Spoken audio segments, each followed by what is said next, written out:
Two and Hey everybody, it's Karen Barbie, baby boomer belly dancer, here for another fun podcast episode on a freezing cold night in San Antonio, Texas. So I'm sitting here all by myself because when you live in San Antonio, actually if you're from San Antonio, there's two things you don't get out in, cold weather or rain. Today we had both. right, exactly. Yeah, cold weather and rain. So I'm here, Guyland's here. He's going to banter with me. And I have a great topic, I think, because it's new.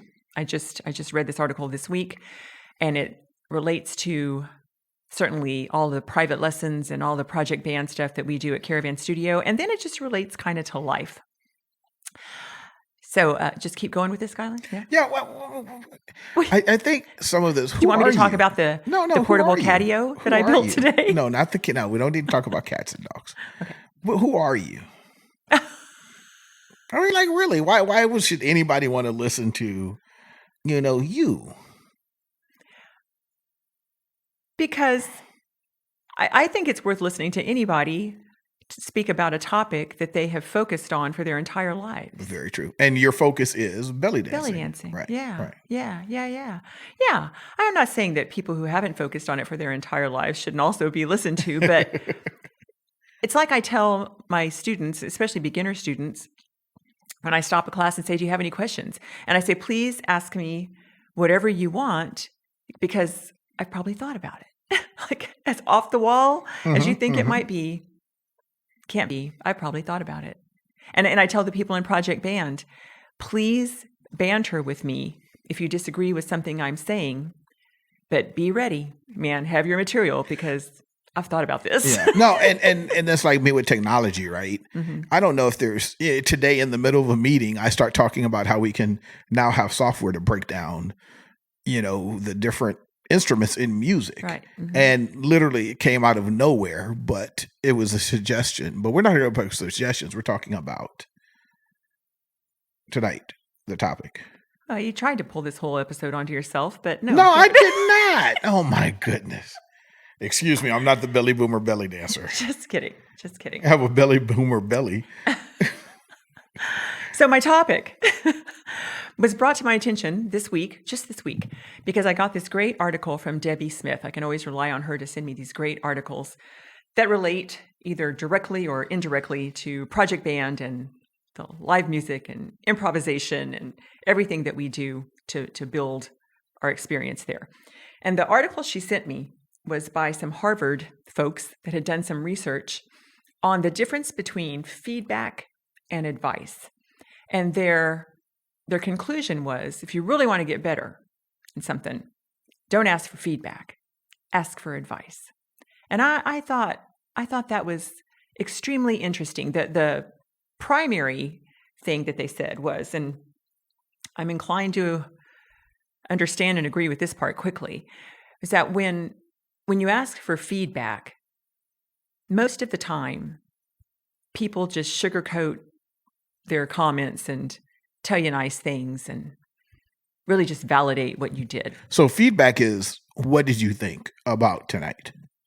Yes, but this is specifically the word feedback and what it tends to connote to people. Okay. They over time, for whatever reason, and me too, like right now when I think about it, and they even say, oftentimes when you ask for feedback, that's what you want. You want to be validated. You want the good news. You want people to tell you did a good job. You don't want to say, tell me I did a good job, so you ask for feedback, because that over time is what it's come to mean. However, if you ask for advice, that's a whole different animal. I think mostly because it's just not feedback. Seriously, feedback is one of those words that has just kind of gotten diluted. Diluted isn't the word I want. The word I want is sapified. That is not a word, but it's kind of sappy. But I don't hear the word feedback a lot. Like, can you give me feedback on this? I think people say, what did you feel about that? Or what did you think about? Well, you're not in dance competitions. In dance competitions, when you want people to participate in your new dance competition that you're putting on, one of the big draws is that you say the judges are not just going to score you, they're going to give you feedback. Okay. Yeah. Yeah. Sometimes they'll use the word critique, but Sure. that comes from and criticism. So that's a little bit the other direction. Advice. Better. This is great. The judges should give advice. The other thing about feedback and advice, feedback looks backwards. Feedback is saying, tell me how that went. Advice is saying, you saw how that went. Tell me your ideas about what would be good moving forward. That's a cool idea. That's a cool idea, right? And I just think about this in the context of watching all of the videos. In Project Band, this is our process. We work on stuff in the studio, we test it to live music, we video that test, and then we play it back, and we make decisions from there. Interestingly, when I first read this article, I kind of sort of almost disagreed because I felt like they were saying feedback is being nice and advice is not being as nice, and we shouldn't be nice. And I had actually changed my mind about all that. I had started out with all of the video review and everything, looking for those things that went wrong and figuring out how we could fix them. And there's still some benefit to that. But since training so many dogs and working with dog trainers, I swear, it has affected how I think. Because they're big into positive reinforcement. They're big into this idea, at least my trainer is, and she's a psychologist and a behaviorist, and she's awesome, and it works. They're into this idea of catch your dog doing something right and reward them. They're into this idea, oh man, and I love this, and I use this all the time in dance classes, of creating the circumstance for success. And then when they succeed, reward them. Don't put up a bunch of obstacles and see if they can maneuver their way through it and fail 200 times. And then when they finally get it, reward them. No, set it up to where they can feel what it feels like to succeed and reinforce that. And so honestly, over the last, when did I get all the dogs? 2018 is when I got overwhelmed with my rescues, and that's when I started bringing in the trainers big time. So probably since then, I've really had an eye out for what's going right in this video when we watch it with the girls. I mean, they don't. And I don't when I watch myself. This takes a lot of work. And any dancer who watches a video of herself will tell you it's difficult. Mostly because of the disconnect between what you thought you did and what you're seeing that you did, which some of that just has to do with the fact that you're watching a video and you're not seeing it live, and it felt different when it was live, and it probably looked different when it was live. But don't get me off on this virtual crap again and how tired I am of it. But when you're watching a video of yourself, most of the time it's really hard to say, well, that went well. Well, that went well. But I've been trying to do it more and more and more over time. And I feel like some of the dancers are starting to come along with me on that. I think that there's a great benefit to that. So which is not just giving feedback, but giving honest critique. Well, it's intentionally looking for what went correctly. Yeah. Okay, and so and I feel like that what you focus on, you get more of fundamentally all through life. I feel like that. And let me tell you, okay, and I'm going off on my 8th tangent now from where I want to be. So help me get back. But it's interesting because when I focus on, and I try not to do this so much anymore, but when I focus on the things that dancers are doing that I think are habitual tics or chronic little things that we need to try to address, I start picking them up myself. And so I will watch a video of myself and I'm like, damn it, I'm doing 3 things I've never done before, and I can tell you exactly who does them. And I've been so focused on them that now I've picked up that strange little thing. So I think there's some truth to getting more of what you're paying attention to. So when you watch a video of yourself, that was what my thinking was. When you watch a video of yourself, let's look for what's going well. Let's look for what's really working with the music. So I feel like over the last couple of years, I've softened my view of video critiquing and video reviewing and trying to be a little bit nicer about that. So then when I read this thing about Harvard saying feedback is nice, and then automatically I went to advice is not so nice, but advice is the more productive thing, I was like, wait a minute, that's exactly counter to what I've been trying to do. But then when I really, really think about it, I think feedback is just one of those words that's just gotten soft over time. And it's almost like it's got a vibe of, those schools of thought where if you participate in a competition, there should be a first, second, and third place ribbon and nobody else gets a ribbon. And then there's the other camp that says you should get something just for participating. It's that kind of a spectrum, that idea of, hey, you at least did it, so you should get something, versus you only get it if you win. Mm-hmm. That's how I was initially looking at that feedback advice kind of thing. When I framed it in time, and when I thought about feedback is looking backwards and advice is looking forwards, that's when it started working for me. And here's why. Guylan, would you like to interject something while I take a drink? No, I'm listening. No? Okay. Well, I'm going to take a drink anyway, so you might as well talk. What are you drinking today? What's your drink of choice? This is sweetened cherry water with 0 calories, 0 sugar, everything from H-E-B. Okay. With a little bit of leftover Riesling from the last podcast. Gotcha. Put in it just because it's fun to have that little taste of wine. Yeah. Yes. So the forward-looking piece of advice. I love this because in my world, there's nothing that happens. There's nothing that I read. There's nothing that I cannot tie to Project Band. And then that helps me frame it for everything. Mm. One of the coolest things about Project Band, Guylan, as you well know, is that people who participate in that get to perform to live music over and over and over and over and over in the course of a year. And that's a rare thing these days. And so the notion of giving advice, I feel like, would totally work for Project Band, because there's always that next time. There's always that next time. Whereas when you get feedback for something you did in a competition, you can only talk about that which has just happened, because you don't know when the next one like that is going to be, right? Mm-hmm. Yeah. So that whole idea of looking back and looking forward has huge implications, I feel like, in Project Band. I'm going to have to test this over the next couple of weeks. This whole idea of we'll have to wait for the next live music perform rehearsal.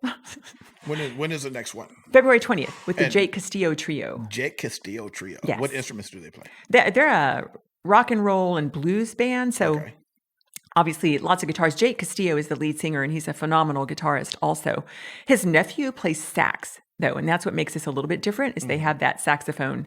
And this band is awesome to work with, because it's just good training for getting out there with the Arab musicians, because they'll play a piece of music, maybe Stevie Ray Vaughan, Jimi Hendrix, somebody who's a killer guitarist too, because they have that vibe.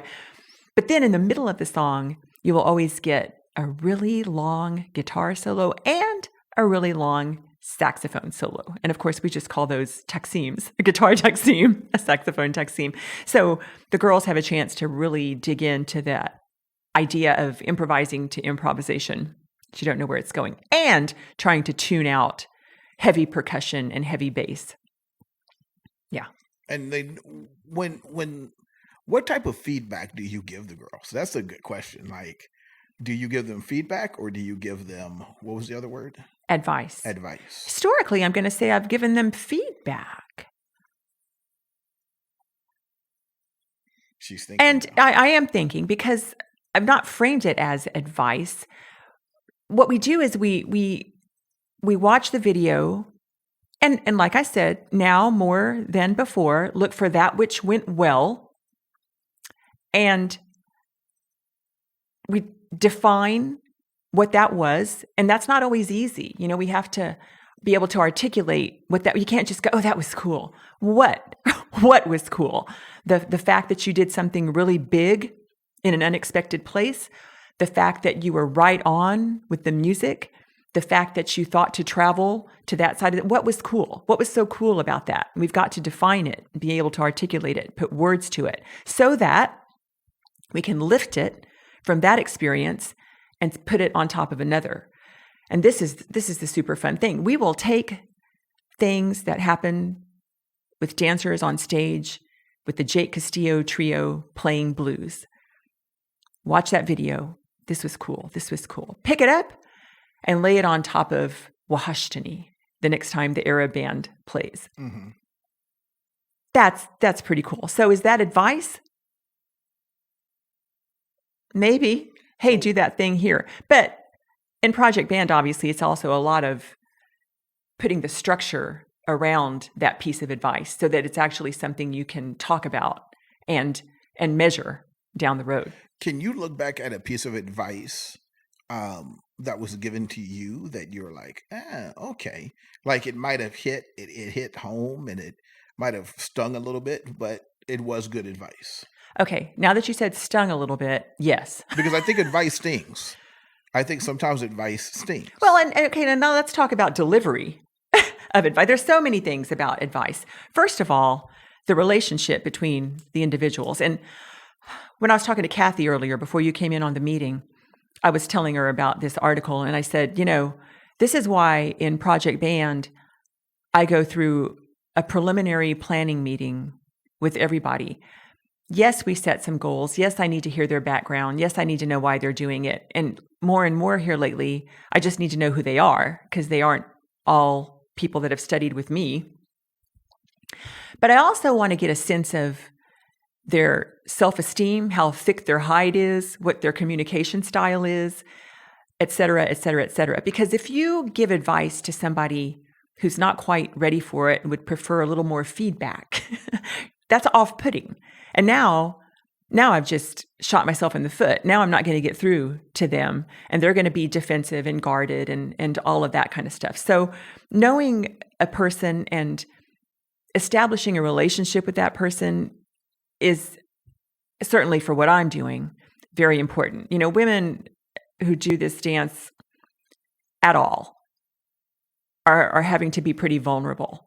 And then to get out there to live music over and over, watch videos of themselves over and over, sit there with me, do things in front of me that I'm asking them to try over and over, that's a lot. That's a lot. And I always feel like before I take away any of the sugarcoating, I need to make sure that we're clear on our relationship and that we're all on the same team. And and I need to know how much diplomacy I need to use and what I can strip away to be more efficient.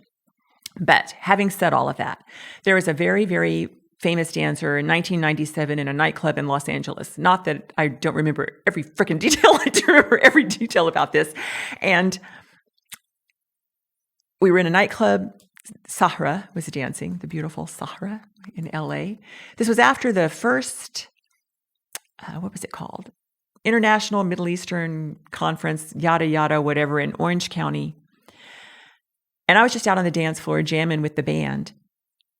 And this very well-known dancer came up to me. She was dancing too. And she said, "Oh, for God's sakes, Karen, just slow down." That's what she said. It's not the first time you've heard that in your life. No, yeah, I hear that all the time. Not so much lately because I have slowed down, but that stung a little bit. Oh, pissed me off. Actually, it didn't sting. It just pissed me off. And I was 1997. How old was I? I don't know, but I was pretty cute.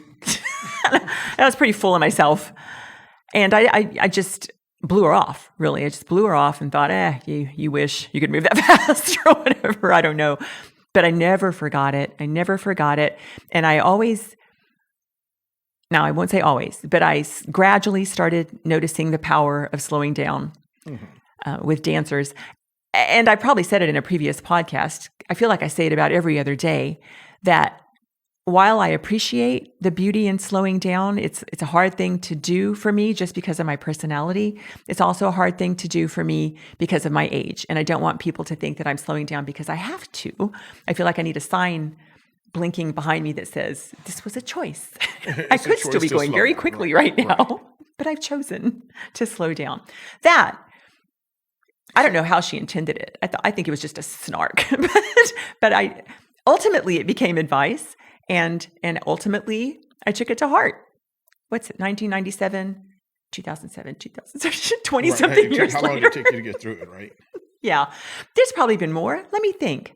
Advice. Or maybe something that you've said to a dancer they've been like, oh my God, what do you mean? What you're bringing to my attention, Kylan, and it's so illuminating, is that I've not asked a lot of people for advice. Mm-hmm.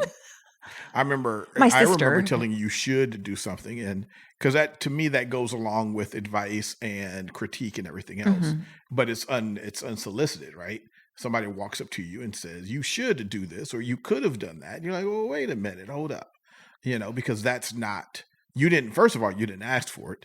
And second of all, that person didn't ask for permission to give it to you. Right.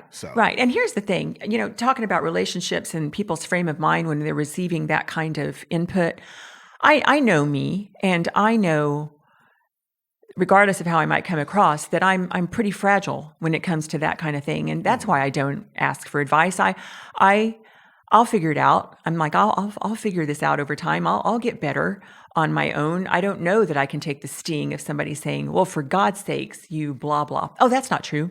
I point blank asked Cindy Cash, because I knew she'd tell me, when we were watching one of her Project Band videos, and deliberately identifying her go-to moves, or those recurring things that she does all the time, because we all have them. And I said to her, I know I have them, but I can't zoom in on what they are, and I don't feel like anybody's going to tell me. And she said, I'll tell you what one of them is. And she did. She told me what one of them was, and she's abso-freaking-lutely right. And that was probably 2 years ago, and I still am working on breaking that, because it's such a habit. So that was a deliberate ask.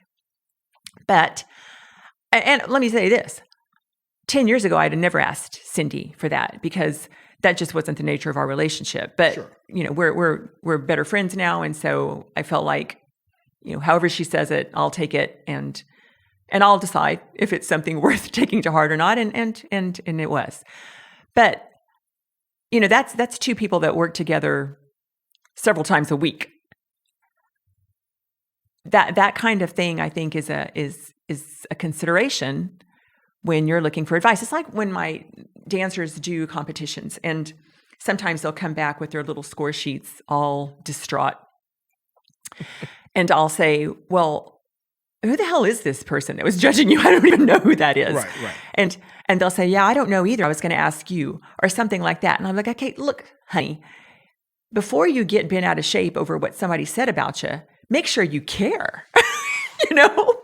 Make sure you care. Well, Google her on YouTube and see if you want to dance like that. If you want to dance like that, then by all means, let's see what she had to say and figure out what you can do about it. But if she's a totally different style, or a totally different vibe, or a propstress and you're not, or whatever, so what? And actually, over time now, most people at the studio, if they're going to do a competition, they do their research on who the judges are and say, okay, let me just get my head on straight about how I'm going to accept whatever these people say, based on whether or not I want to look like that person. Sure.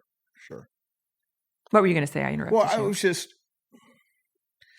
there's a level of maturity that comes with not giving a F what somebody else thinks, right? And a few weeks ago, we were talking about kind of like the rise of some of these dancers that are out there, that they just go out there and they put any content out, and you're like, why do they do that? Or how do they do that? And I think it's because we're raising a new generation of people that are just like, yeah, screw it. I'm going to do what I'm going to do. If I'm fat, if I'm chubby, if I'm skinny, if one boo's bigger than the other, whatever, I'm out here because I enjoy being out here. And there's going to be enough people that rally around me and give me the feedback that validates what I'm doing. Mm-hmm. Now, when people are overly critical and they start giving advice, I think the masses are like, well, nobody asked you for your advice, Well, I do think advice and feedback. I mean, the Harvard article presupposes that you've asked for it. Mm-hmm. Mm-hmm. I would not appreciate somebody just giving me advice on a YouTube video or something. You wouldn't. But they do all day long. I mean, they do it all day long. They give their opinion. Well, but do they care whether it's their opinion or So, it okay, is well, advice? you're introducing a fun idea. When does an opinion become advice? Yeah. Do I get to decide? If you tell me, man, Karen, you need to start wearing makeup when you come to these podcasts, do I take that as advice? No, that's your opinion. Do you want me here on time? As my father always, I know, right? As my father always says, you're entitled to your own opinions, but you're not entitled to your own facts. And I think advice, the argument could be made that advice is based on facts and opinions are based on... How do you say advice is based on facts? Where the hell does that come from? I don't know. I'm just made this shit up. Like, literally, we're on a pod. You said, hey, come talk to me tonight. I got to make some shit up. I said shit 3 times in a row now. So, because I think when somebody's giving advice, I think feedback is fluffy, right? It's cute. I remember reading an article years and years and years ago about being brutally honest. And if you're brutally honest with somebody, it may seem like it hurts and it stings, but there's never any misconception about where you stand, where either person stands. Right. But how many people do you really know that can take brutal honesty? How many people do I know? That can take brutal honesty. You? No. I think you could. I know you can because I've been brutally honest with you before. Well.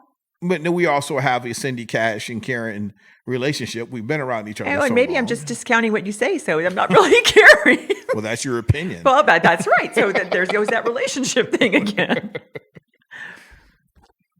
Where are you taking this conversation, Kylan? I don't know. That's what you do on a podcast sometimes. You just talk. Ramble. It doesn't have to be a direction. Okay. Because I think that when you start narrowing it down as this Harvard article is, because that's the only way you can get to some sort of conclusion is by talking about feedback and advice. But I think there's so many offshoots of feedback and advice. Like, am I asking for the feedback or am I asking for advice? Is the feedback unsolicited? Is the advice unsolicited? Do you even know the difference? Have you read the Harvard article? No, I haven't. had not thought about. No, not you, but like whoever is the person that's being reviewed. Sure. Well, and are they going to get butt hurt just because they're going to get butt hurt? Exactly. Regardless of whether it's feedback to that or relationship advice. thing again, to that issue of knowing the personality of the person, and then for that person to have done their homework so that they can get their head on straight and decide whether or not they care if you do diss them or whatever you may do. To what extent are they going to take that to heart? Because they so value what you think. Maybe they don't. Maybe they don't. Mm-hmm. But we don't know until... Now, see, this is the interesting thing that you brought up several different times is relationships, right? How much of this is based on a relationship that you have with the person and how much they will care and they won't care. See, and let's go back to the comments on YouTube and people issuing their opinions and all that. Who the hell are these people? I don't have no relationship with them. So why should that, why would that even be a factor? You know what I mean? Whether or not you listen to what they say? Yeah. Well, because it's the same reason why, if I may, you in your 50-ish age realm, and maybe not always as comfortable being on YouTube in a certain outfit that somebody because we are worried about that criticism. We are worried about what people think about us. I mean, it's human nature in a lot of ways. I guess I think it's short-sighted as well. Yeah, I don't know. Listen, I have some of the best knowledge and technology of anybody that I know, if I may say so myself, right? But because I've gained weight, I fear that pushback. And that's pushback of you don't know what you're talking about, but the pushback of, hey, fat boy, if you got from in front of the computer, you know what I'm saying? Like, it's some people live off of that. And I don't live off of the highs or the lows. Gary Vaynerchuk said, don't get high off your own supply. However, I am scared of the lows more than I'm scared of the highs. Mm-hmm. Mm-hmm. So I'm looking for, a lot of people are giving me feedback. A lot of people give me advice now that I'm up in the studio. But what does it all mean? And I think only you or me or the person who we're giving the advice or the feedback to can even quantify what that even means. Mm-hmm. Right. Right. I have no problem seeing a snotty comment from a video of mine on YouTube and getting on with my day. Right. Yeah, I have no problem with that. But that's because I'm a baby boomer belly dancer. That's because I spent my whole life doing this. That's because whoever the hell wrote that hasn't thought about this as much as I have, so I really don't give a crap what they just said. What if it was somebody who you knew that you cared about or you thought cared about you and they were leaving the comment? How do I say this? You can drop the people that I hold in that kind of esteem Sure. have better manners. And if they really did something like that, they would drop so low that they would then be one of those people I didn't give a shit what they said. Yeah. I mean, that's just obnoxious. In fact, people who comment incessantly on anything, well, it's funny because that doesn't belong to them. I think it's just insane. But that's a generational thing, I'm sure. Somebody who gives feedback or somebody, see this where it comes back to I'm on YouTube advice. Comments now. I'm on Facebook comments. I'm on, all that kind of stuff. So there are business strategies out there. Gary Vee, one of the disciples of marketing online, he talks about his 180, his $1.80 strategy, right? Which is basically leaving a mass amount of comments, $2.80, $1.80, whatever, a mass amount of comments on 90 different posts throughout the day. One, because you're getting noticed, but two, because you start interacting with people on more of a human level. And I know it sounds weird, human level internet, but it does make sense because now people are trying to, they're hearing or they're reading what you're saying and you're opening up that dialogue. And so there is that piece of let's go out there and comment. That's also a business strategy, but you're not being an asshole. I find it obnoxious. I see the people who do that.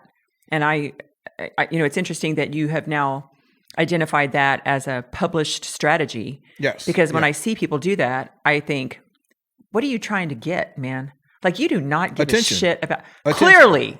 Clearly. But it's so transparent. But is that good attention or is that bad attention? And it's pathetic. It's pathetic. It's get a job. It's pathetic. It's please notice me. That's what I think. You brought that up. What the hell does that have to do with feedback and advice?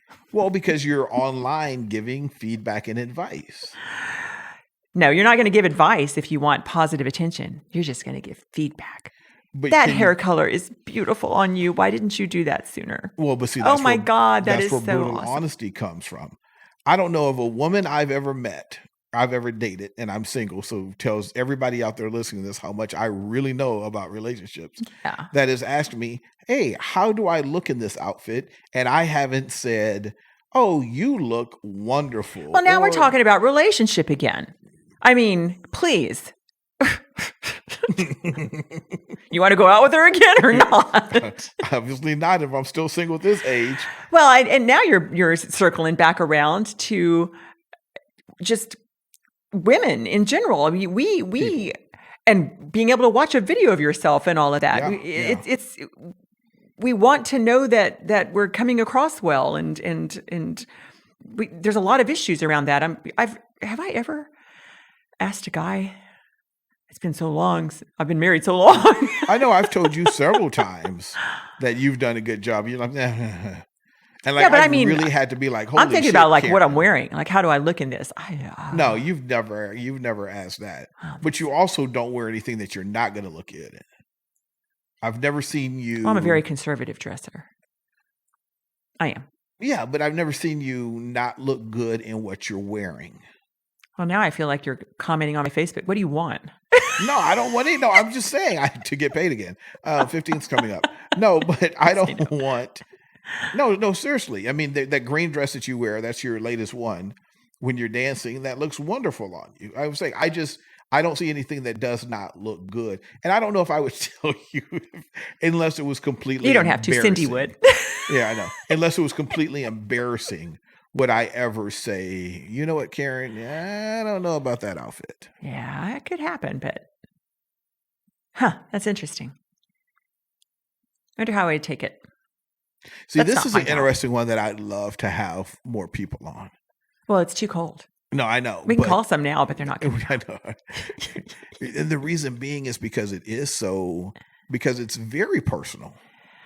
So specifically on feedback versus advice, or where this is headed, like this whole idea of self-esteem and I don't personal think you can have a impressions. discussion about feedback and advice unless we're talking about the scope of the Harvard article without looking at self-esteem, without looking at relationships, right? I mean, if we want to be very clinical about it, okay, well, feedback is this, well, advice is this. But if we want to be really real about it, we have to understand how it affects each individual person. Mm-hmm. Mm-hmm. That's true. Yeah. So you pulled us off. No, I keep on bringing this back to feedback and advice. Okay. So tell me this. With the feedback and or advice that you've gotten over the years on Project Band. I don't get any. Really? Well, that's not true. Okay. Only from participants. Okay. People who have been in the experience. Okay. And when you've gotten that feedback or you've gotten that, how has it shaped anything that you've done? Have you done more lessons? Have we started? Always. I mean, I do a survey at the end of the year and I always ask people, how did that go? How did this go? This part of the experience, that part of the experience, it's got several components to it. So would you consider that survey feedback or would you consider it advice? Advice. Because I'm asking them what I need to change for the next year. Okay. Yeah. Deliberately. And sure. Before you read the Harvard article. Yeah. I think surveys. Well, it depends on how you ask it, right? Sure. But I think that it's a given for all the people at the studio that participate in Project Band that this is an ongoing thing. Many have been in the project several years in a row, and they see the evolution. And that's coming from somewhere. I mean, some of those ideas are my own, but a lot of it also is not necessarily deliberate answers to my survey, but just conversations that I have with the girls over the course of the year. That's what helps change it and grow it. And that's all advice. Okay. Some formal, some informal, but it's all advice. That's another interesting thing, isn't it? Formal and informal advice. Yeah. If you're a real student of something, everything is advice. You're taking everything to heart. Well, and that's in some of the Eastern religions that I've studied. That's one of the things they do talk about. It's like you never, when there's a lesson being presented or you perceive it's a lesson, you listen to the lesson no matter what it is.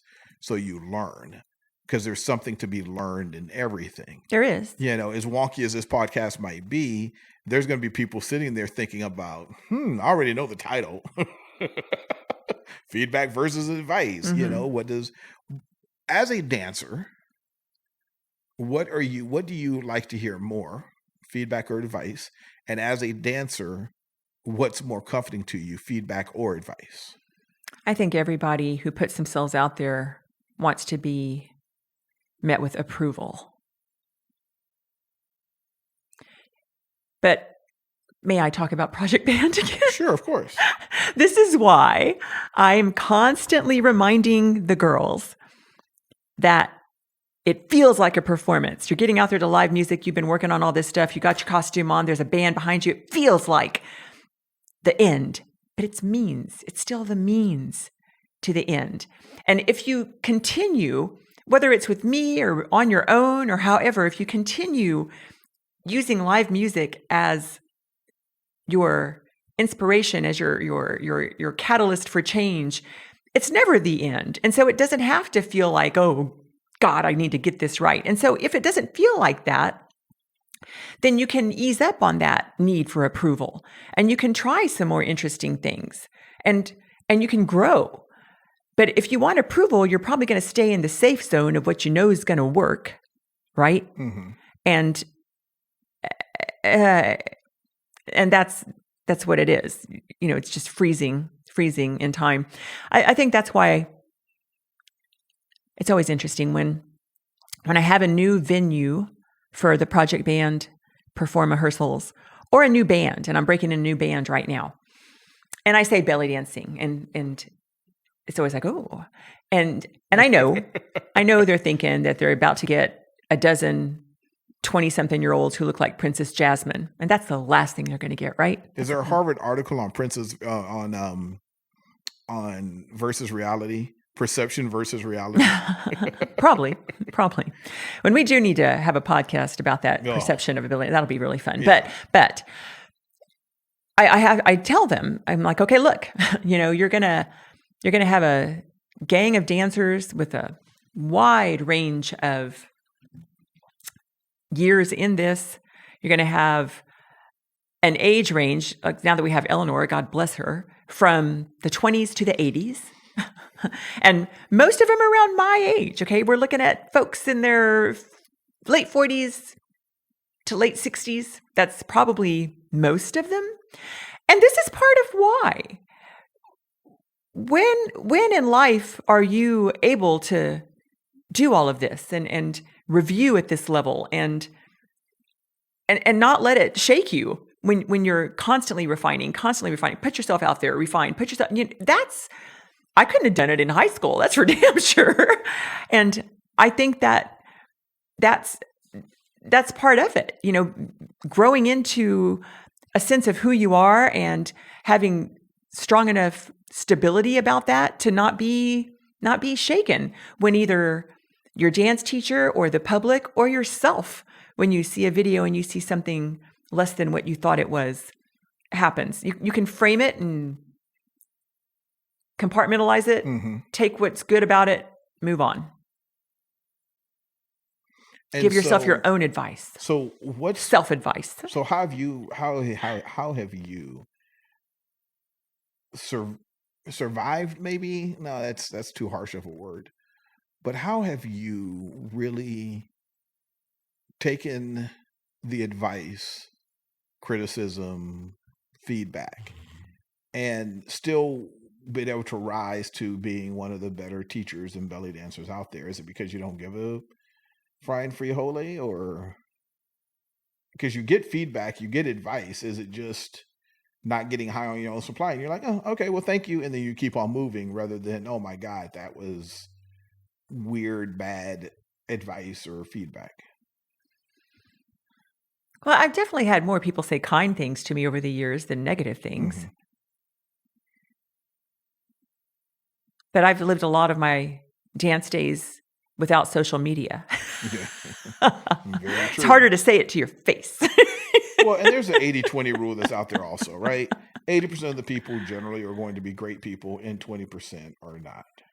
Yeah. But I mean, there has been some conflict, I remember giving a workshop one time, and this is quite some time ago, and I don't know, for whatever reason, I Googled my own name or something.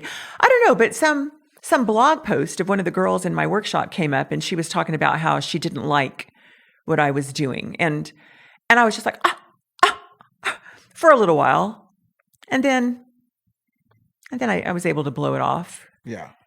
But again, I'm old. I mean, even though it was some time ago, I was still stable enough in what I do to know why I was doing it. And it was easy for me to think she probably didn't understand the full reason for the exercise. And I can frame that as some advice to myself. You need to explain this better so that people who think this is just a weird drill and you're just trying to show off that you can do 5 things at once and they can't, you need to point out why you're doing that.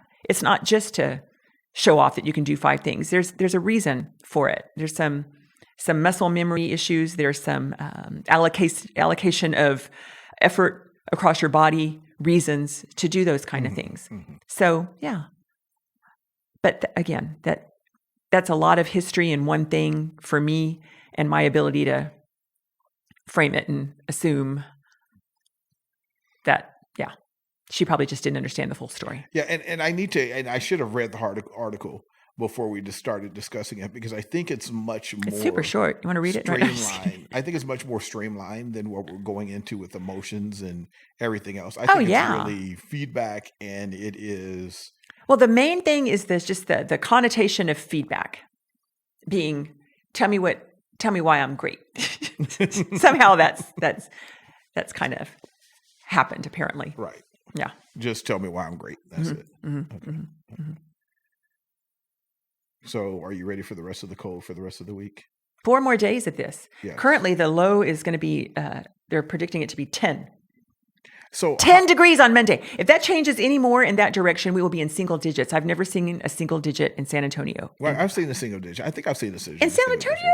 Yes. No, you have not. You're younger than me. How could you have? That's only by a few years. Yeah, but I'm just saying. It's not been single digits. Well, I mean, you are more mature than I am, so you may not remember the single digit year that we had. That's funny. No. Yeah, 4 more days of this. It was super cold single weather. digits when you were single digits. And Okay. That's been that long ago. Okay. So, yeah, so it's going to be cold. So we're getting ready for that. So by the time we record our next podcast, which will be next Thursday, It'll be 100 degrees. it'll probably be 80. Like, don't think it won't be. So, all right. Well, it's time for you to sign off. All right. Well, yeah, I just want to say that I welcome everyone's feedback and advice. Seriously, I can take it. Mostly, seriously, this is super serious. Ideas for things to chat about. I'm loving it, and I'm loving people pitching me ideas and coming up with a challenge to tie it to Project Band, because I still say I can tie anything to Project Band. So yeah, you can give me feedback on how it's all going. That's cool, and advice on new topics. I'll take it. This is Karen Barbie, baby boomer belly dancer. Till next time. All right.